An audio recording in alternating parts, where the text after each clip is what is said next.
I good? Hello. Hi, everyone. Welcome back to our university crowd people. It's good to have you all here. Uh, Welcome to Woven today. So there's a few things. Nope, not. Nope, no big deal. A few things announcements wise. So on March 2nd, Flamey Grant is performing in Ohio. So if people are interested in that, see Charles after service. So starting next week, something new is going to happen, which is shocker, a little different for us. um, and that is there will actually be a sign up sheet just to put your name and your information down. The real big purpose of it is so that we can get everyone on a schedule of lunches with John so that he can connect with all of you outside of a Sunday so that you can chat with him and we can get you rotated in there. Um, Yes. So Daniel and I have been working on that, and so you will see one next week. If you could just please just sign it. Again, if you want to keep your information confidential, that's totally fine as well. You will just be counted as a head count, but not something we have to put you on the rotation.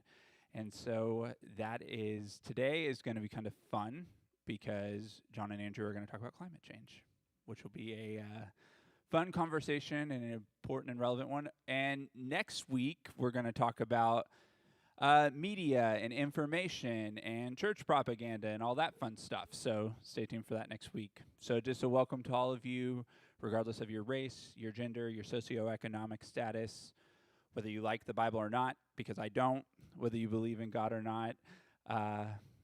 Regardless of what you think, you're welcome here, just as you are.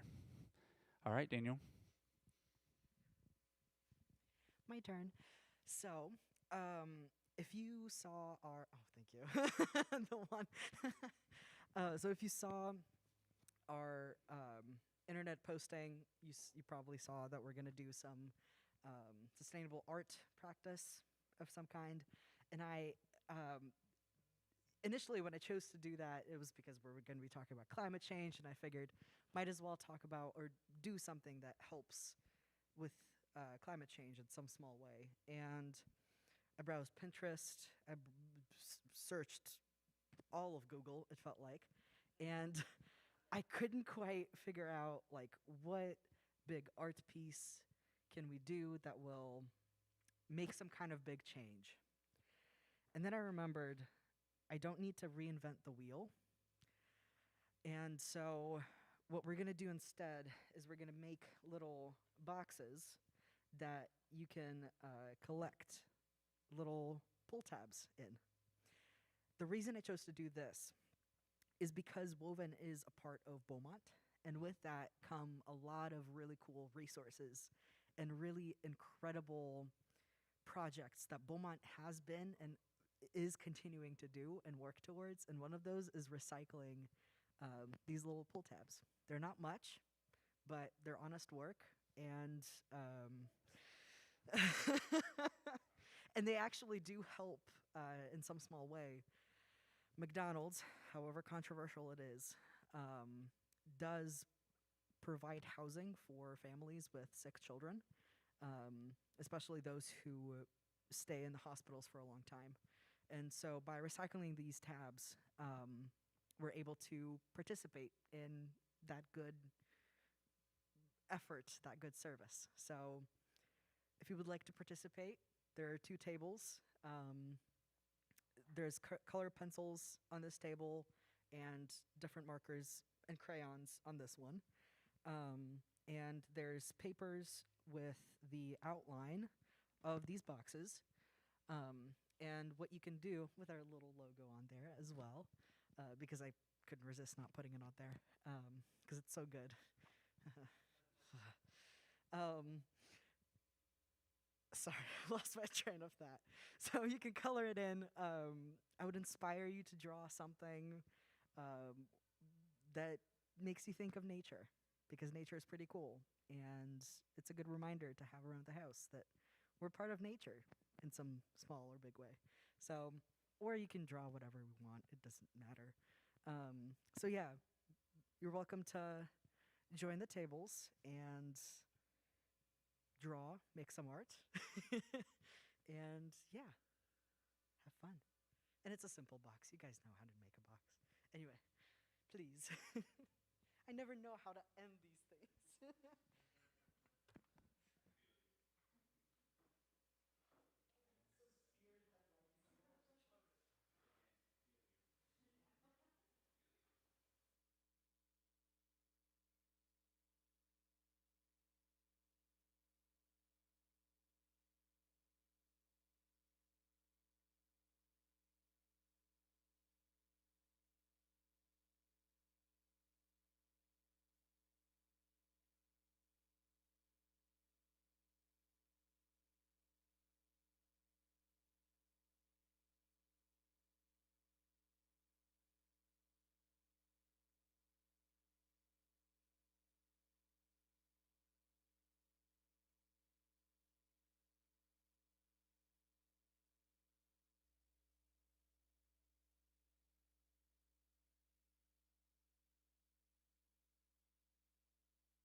Hey everyone.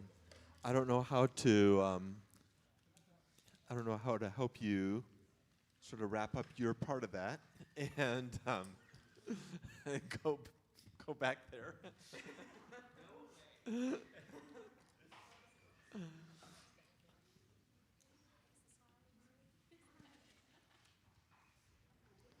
But I will tell you that afterwards, if you want to come and finish yours, you're welcome to.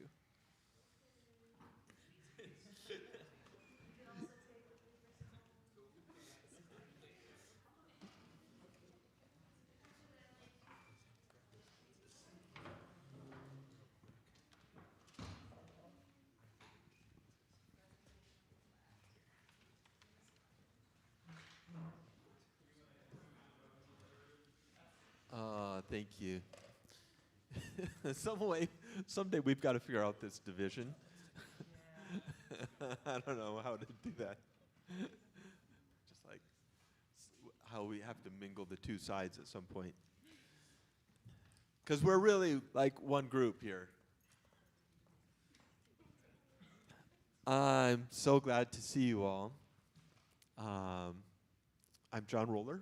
I'm one of the pastors here. And this is Andrew Lemons. I'm not one of the pastors here. just so it's on record. Because it's pretty close.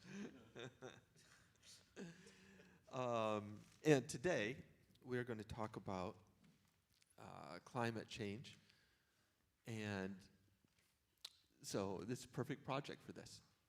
You know, we're all trying to do our little part. That was a great idea, Daniel, by the way. Yeah, it was great. At home, I got no good system for it, you know. So they're just like piles on my counter. And so this is going to be great to have. I might see if somebody will let me have theirs. Maybe one of my daughters. Something like that. I think that might be a no. Oh, nice. That's perfect. But I'm the one that keeps my box. Thank you, both of you. Wow. So today, I want to start with, some of you may be aware, but this last week has been fairly tumultuous with our political world and our country, and not in a good way. And so, Andrew, I just wanted to start here with our place. How have you seen this last week in terms of climate things, and how depressed are you? Well, I want to preface anything I say by saying I'm by no means an expert in climate or anything like that. That's why I disavowed that I'm not a pastor here either. Nor am I, for the record. Logan's not either. I've said that Well, into the by mic now. name. Yeah, Daniel's Maybe not by yeah. name. And I also say that because I'm not sure how political I'm going to get in this conversation. Oh, that's true. Yeah. So you go for it, and I'll just. Yeah, you can nod or shake your head like, Yeah. but we'll see. Start, Dad. Was that good? Yeah. Okay. I think it's good. Like you said earlier, All right. immediately before. But in terms of this past week, it has been tumultuous. I think that's a pretty good word for it. I think a lot of people are apprehensive, on edge with the recent inauguration and what that may mean for the coming years in this nation. You know, alongside that, we've seen climate-wise a lot of kind of disastrous things happen in the past few months. North Carolina was hit by a hurricane that has obliterated a lot of communities there. LA has been on fire for a while. It's still a little bit on fire, although they are containing it. Well, now they are going to have mudslides. And now it's raining a lot now, so that is another potential risk. The Florida Panhandle and a lot of the Gulf has just experienced a blizzard, which hasn't happened in recorded history.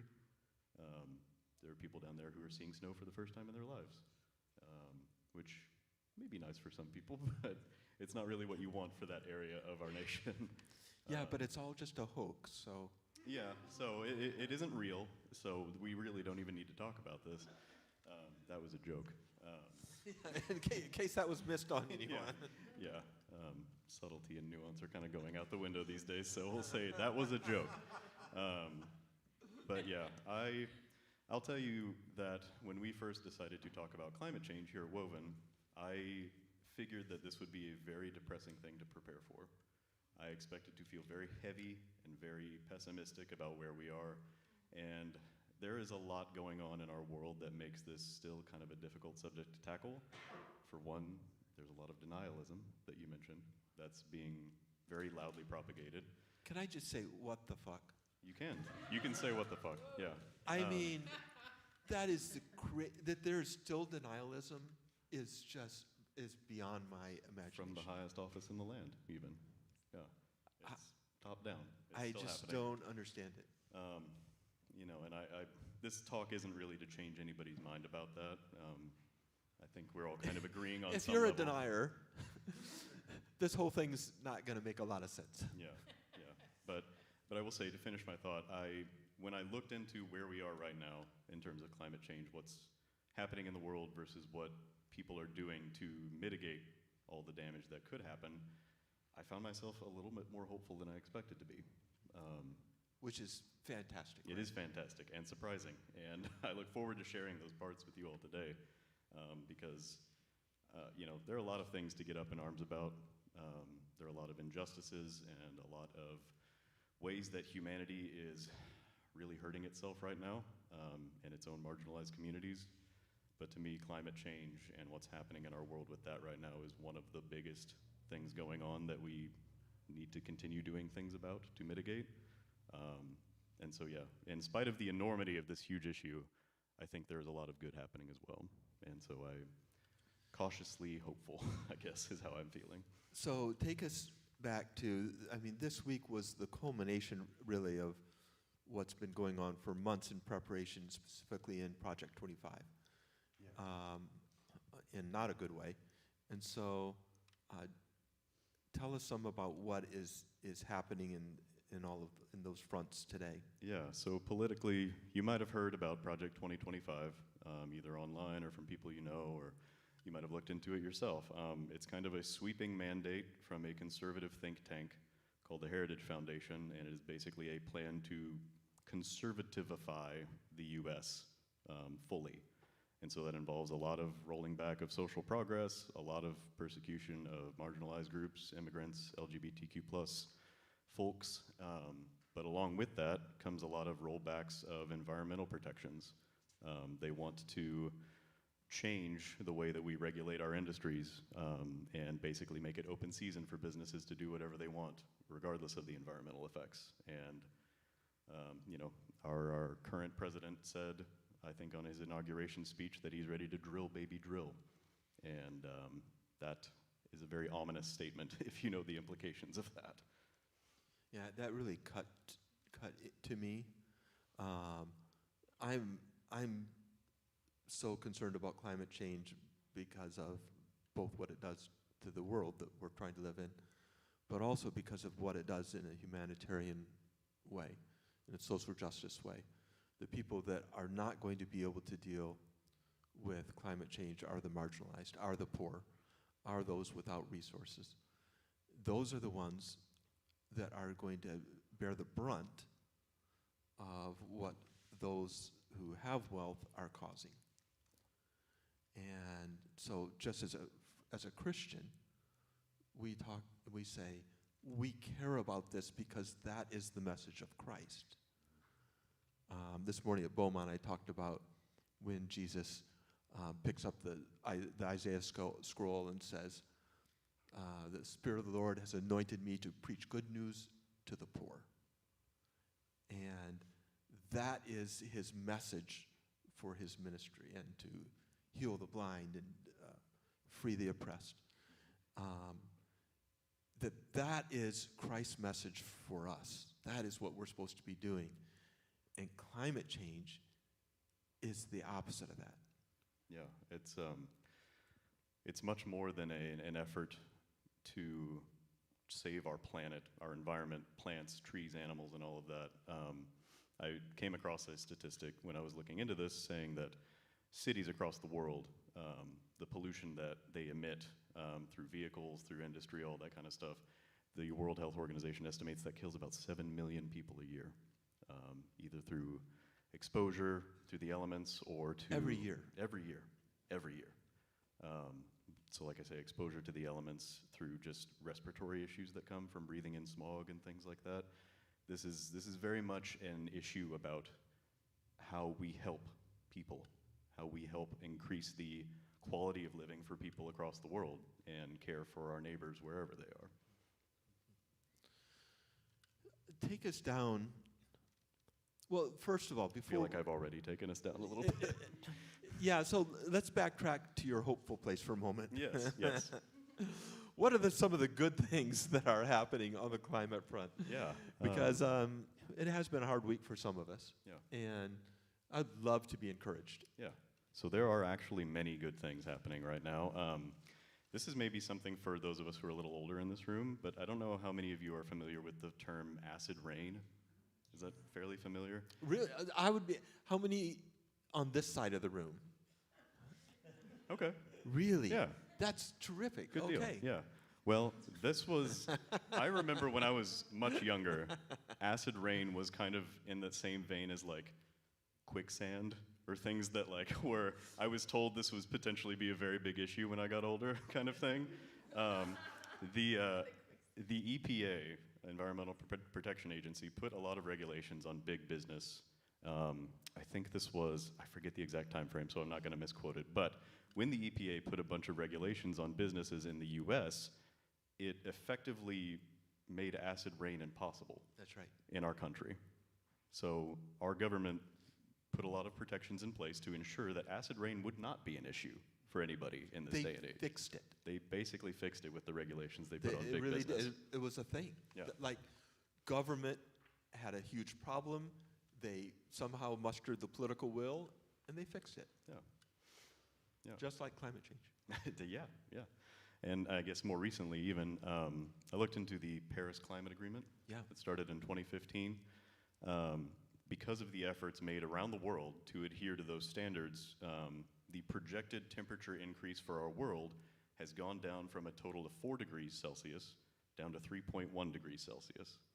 And it is very cool. I was going to say, it may not sound like such a big leap, 0.9 degrees, but you're talking about the difference in entire environments collapsing or not. That's right. At that point, and that's the projection. And so, just to be clear, the goal was 1.5 degrees. We've already passed that. This year we passed that We passed it threshold. Yeah. this year.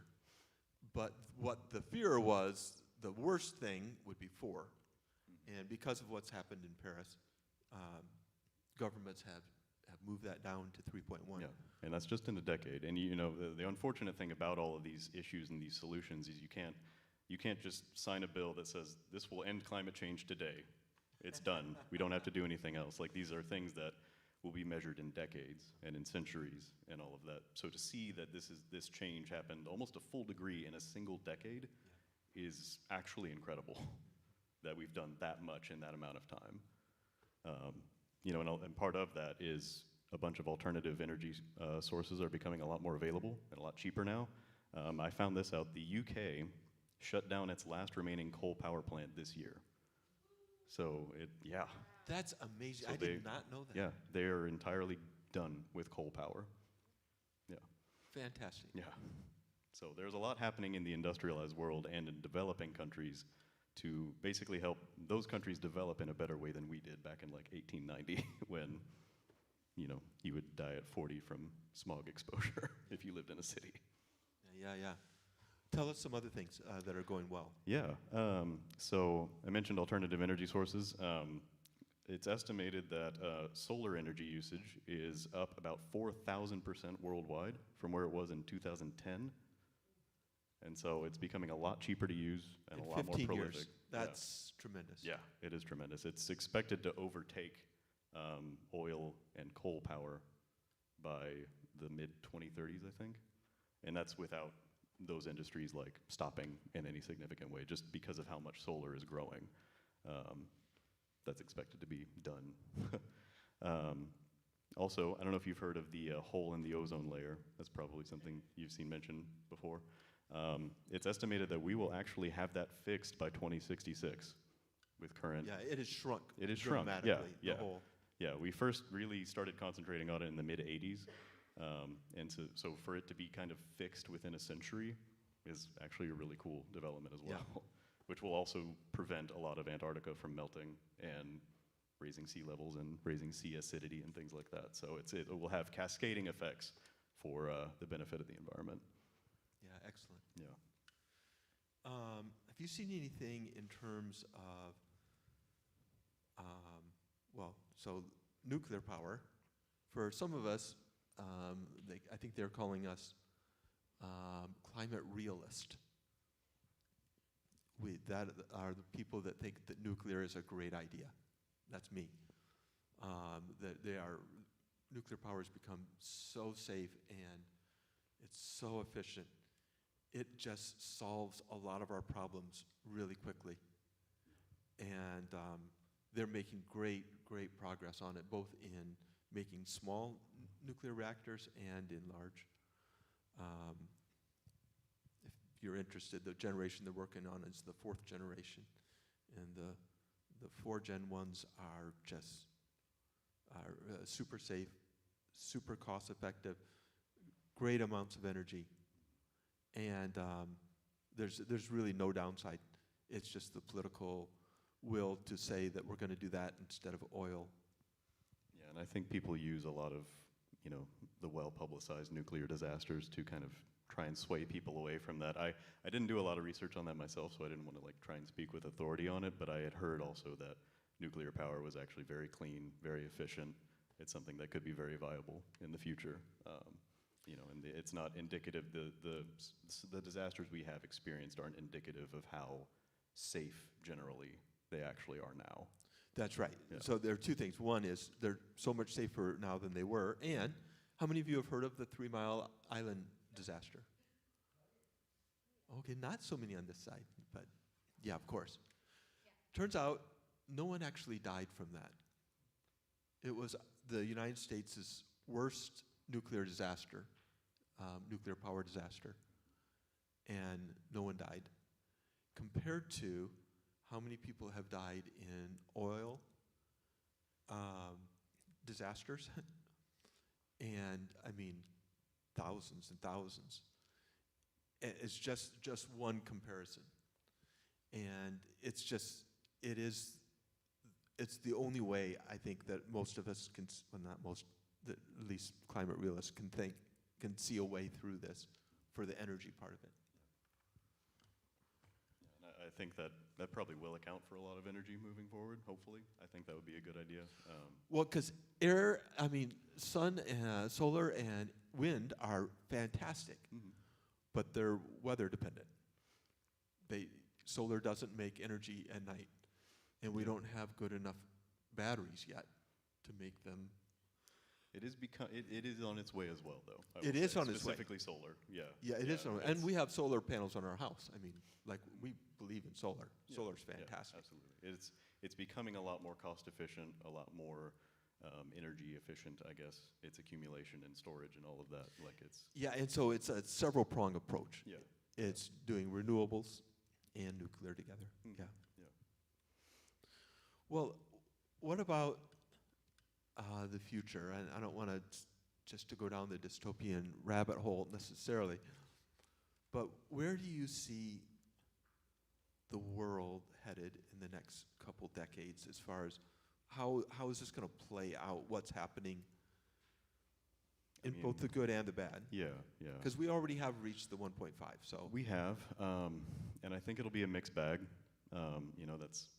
It's the thing that's it's the answer that's not all that sexy. I don't think it's going to be. That's right. It's not going to be we're going to get it fully figured out in 2 decades, or the world's going to end, so write your wills now, or something like that. It's we experienced a lot of unprecedented climate things just in the past 3 months, and I think that will unfortunately continue to happen because we're not there yet on these fixes that are currently being implemented. But again, we have the world finally coming together in some way and saying that we need to actually do something about this before it becomes much worse than it is. So I think both of those will kind of continue together until we really start to meet the goals of things like the Paris Climate Agreement and things like that. I think, again, not to be too doomer, but like I think we are in for more climate issues, like things with, obviously in coastal areas. I think rising sea levels are going to probably cause people to have to move, immigrate. I think heat will cause some nations to have to rethink their population centers. We've seen in Thailand this past year, it was virtually unlivable in the summer, like hundreds of degrees, well, 100 plus degrees, I should say, Fahrenheit daily. Just, I think we will hear more and more about those kind of things alongside new innovations to make sure that we can have that be maybe a thing that just occurs in this century. Jakarta, the capital of Indonesia, they are currently moving the capital from Jakarta to somewhere else because Jakarta is sinking. And so this is one of the largest populated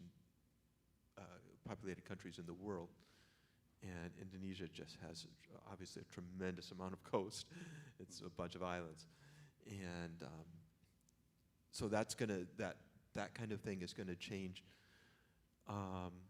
When we travel in Central America and South America, there's already a lot of places where people are having to change their livelihood because they can't grow what they used to grow.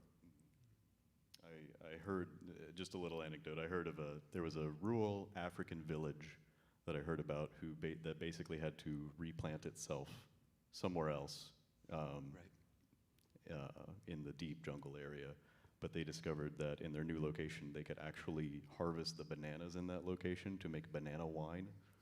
And it was kind of like a feel-good segment that I was listening to. It was like, in spite of climate change causing this people group to uproot themselves entirely, they found a new industry to make themselves like even globally known with their banana wine that they're fermenting.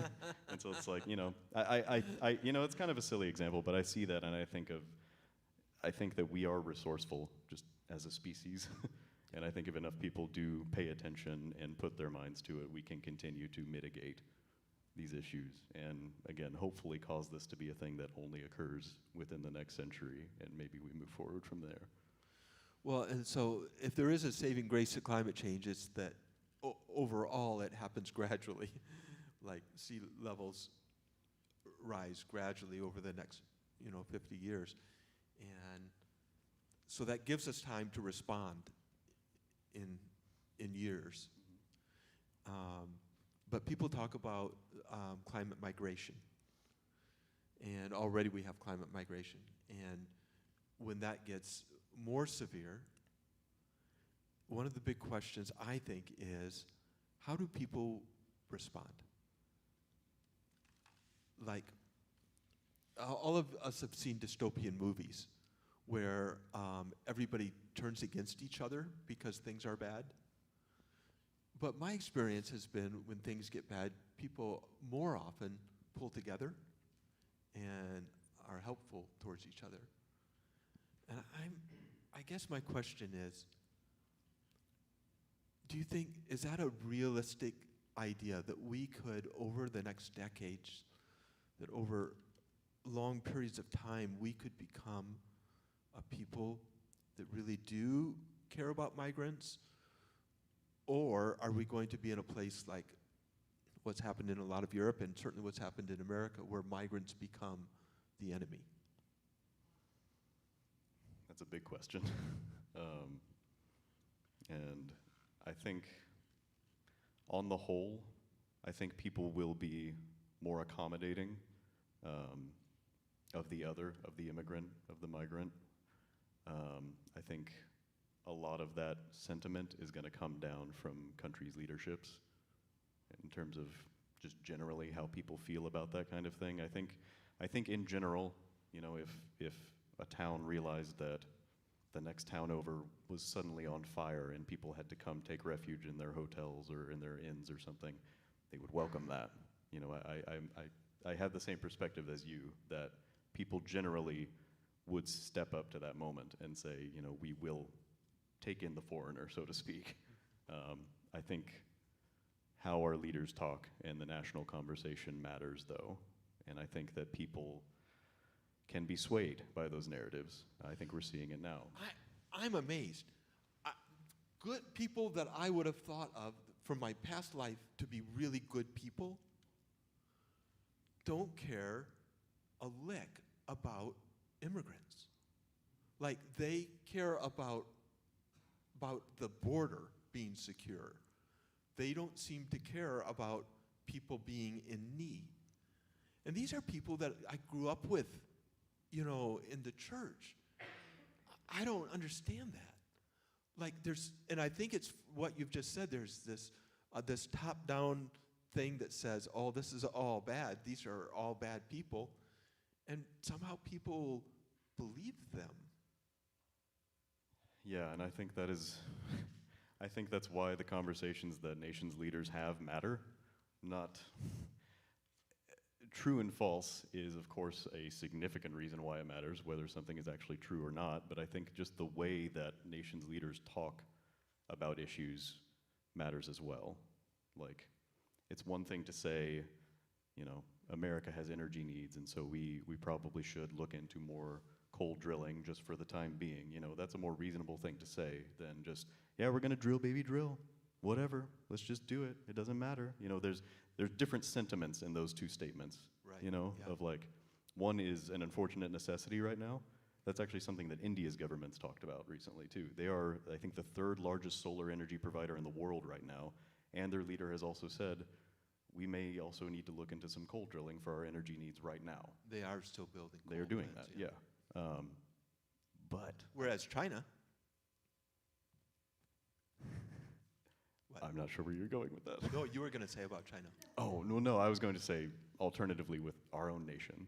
The sentiment that it's not just, this is the best for our energy needs right now, it's this, we're just gonna go gung-ho. We're gonna drill, we're gonna get all the fuel that we want and sell it to the rest of the world and monopolize it, and the sentiment behind that is so much different than this is our present reality that we need to live in. It's whatever, it doesn't matter. Let's just do it.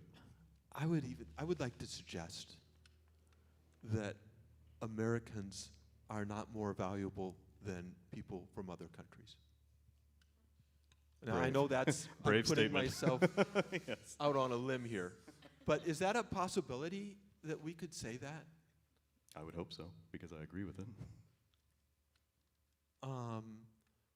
Why is it that we think that Americans deserve the world's riches and other people don't? What is that about? That's not Christian. It really isn't, is it? I mean, that's the opposite of Jesus. Jesus, if there's anything about Jesus, what we see is that he's constantly looking at the marginalized, constantly uplifting the poor, the people of all margins. I am so convinced that Jesus would be on the front lines of supporting queer rights, because that's who he cares about, are people that have been pushed aside. And he was pretty explicit too about those with means using those means to uplift the other. Yes, that's right. You don't give yourself the highest seat at the table. If it's your table and you have a big one, sit down at the other end. Let your guest take that. Yeah. And I think to tie that metaphor in, I think it is developed nations' responsibilities to help the rest of the world grow better than we did a century ago. That's right. And to me, that would be the Christian response to all of this going on, is for those of us who are in the first world, so to speak, to use our privilege, use our position to uplift the rest of the world and show them a better way than even we did. And hopefully, as a result, make us not have to have this conversation in 2100, I did want to give one tool to you. If you talk to someone who's a crazy And I suspect that most of you know those people. Um, for instance, a denier, to my mind, is a crazy. And I routinely run across these people. And this summer, not like run over them, but An important distinction. just to clear that up, this summer I was at a festival, a progressive Christian festival, and Brian McLaren, who's one of my heroes, gave a talk about this, and he said, here is the way that I talk to a crazy. First of all, they say something crazy, like, yeah, that whole thing's just a hoax.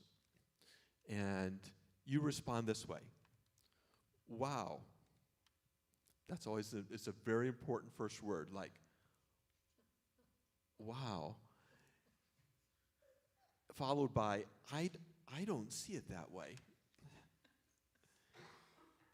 Then now I'm not trying to get in an argument just to sort of take that off the table, but could I just tell you a story? And then you tell a story of a personal story. So at the festival, we split in groups, and the story I told was when my daughters were 6 and 9, we went to Venezuela on just a wonderful trip, and we went to these islands north of Venezuela called Los Rocos, and we went snorkeling.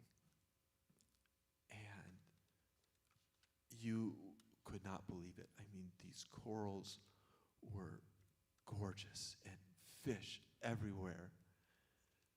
And we took those underwater cameras so that we could take pictures, and so we have these amazing pictures of that. Well, this past year, I went back to the Caribbean, and the coral was all bleached, all white. And what I didn't know when my kids were 6 and 9 and we took that trip about 2000 was that was a once-in-a-lifetime experience. I thought we would have lots of other opportunities to do that. And so that's my story. And that's what it does is it takes it out of trying to argue facts and just sort of put it on a personal level of climate change actually has really, it affects me not in a lifestyle way, but certainly in an important way. And that is going to affect lots of other people in physical ways. Anyway, that's just a tool that he taught us and that I give to you too. I think that's an important tool for a lot of what we talk about here in Woven. Right. Yeah. And the perspectives that we have. You know, I would say we're wanting to be a progressive spiritual community. Right. In a realm where a lot of the adherents to our shared religion don't share those same values. Mm-hmm. And I think even when it comes to things like climate change and all that, unfortunately, a lot of people's entire worldview has been equated with what they think about these kind of things. You know, I think I can't speak entirely for those people because I'm not in this camp, but I think for a lot of people, the idea that the world might burn and it might be our fault is impossible to think of, because if that's true, what about a loving sovereign God? That kind of thinking, it wouldn't gel, and I think it would very easily become like an attack on their entire understanding of the universe. Yeah. And so it's not that I'm any expert on talking to the other side about this, because I feel like I would be very quickly exhausted by that. But I think it is important to understand that for a lot of people who do subscribe to the idea that this is not a big deal or a hoax or something, to say something counter to that would mean you're kind of needing to change your entire worldview, the way you think about everything. And I think it is, like you say, very important to approach that gently, because no matter who you are, That's right. if you come into a conversation thinking, oh, this person is attacking my entire understanding, me, everything, there's no conversation that can happen there, because all of a sudden you're not safe anymore. So I think that's a really helpful way to do that. Thank you so much, Andrew. Yeah, yeah. Great having you here. Great having you talk I about love being this. here. Can I say one more thing? Absolutely. I had thought about this when I was preparing to talk, and my thought was, why talk about climate change at Woven specifically? Why talk about climate change in a church service of any kind? And I just think that because Woven is a place that values inclusivity, values justice, values growth as people and as a community, I think being aware of these things and our role in helping our communities and our world mitigate these kind of disastrous effects, I think it's some of the most important work we can do. Again, this is a thing that affects people's lives day to day. It's not just a thing that affects how green a forest is or something like that. You know, we are down to actually having people's lives in the line for some of this stuff. And I think as a community, we want to model justice. We want to model care for our neighbor and the other.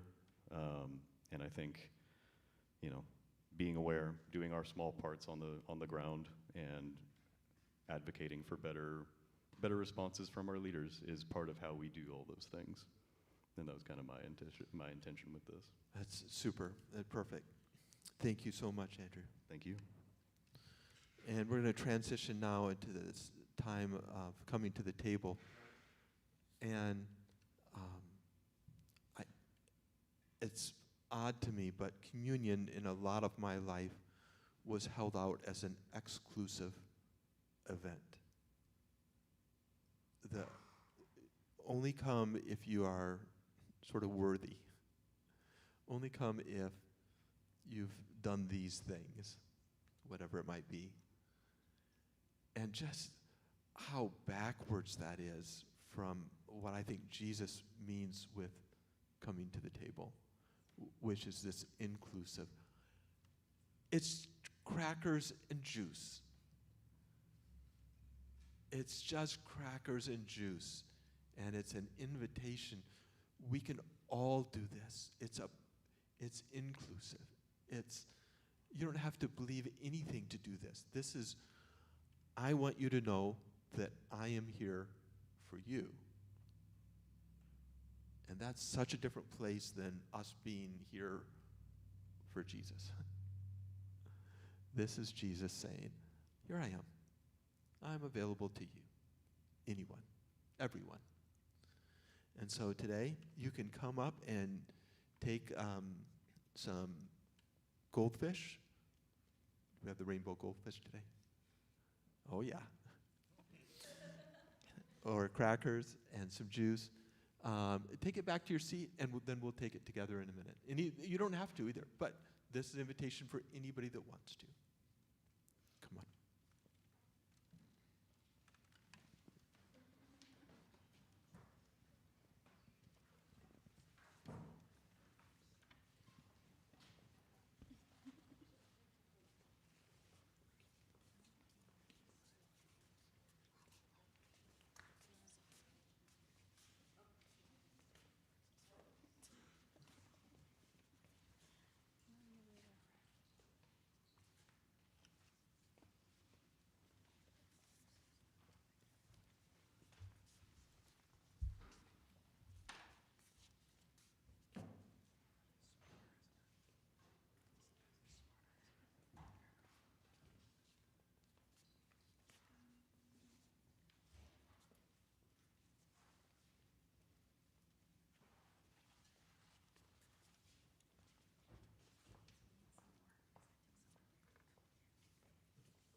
when Jesus originally did this, it was part of a meal. And so, in case you don't know, after we do this, we're going to go have a meal. Right next door in Pride Hall here. I think people have brought food. I haven't actually been there. But Do we have any food there? pizza, okay. So when Jesus originally did this, it was pizza. And and so we're just trying to follow in that. But we do this together as a symbol that we're all included, that Jesus invites everyone and makes no one. And so we take this in representation of the invitation to be a part with Jesus.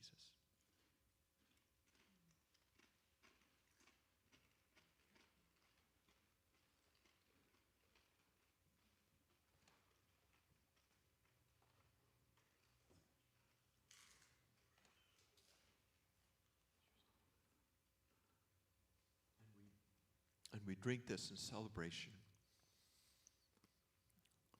of the life of Jesus given for us in love for us, in saying, I am with you in all of this. And even now we take this to say, Jesus is with us in this.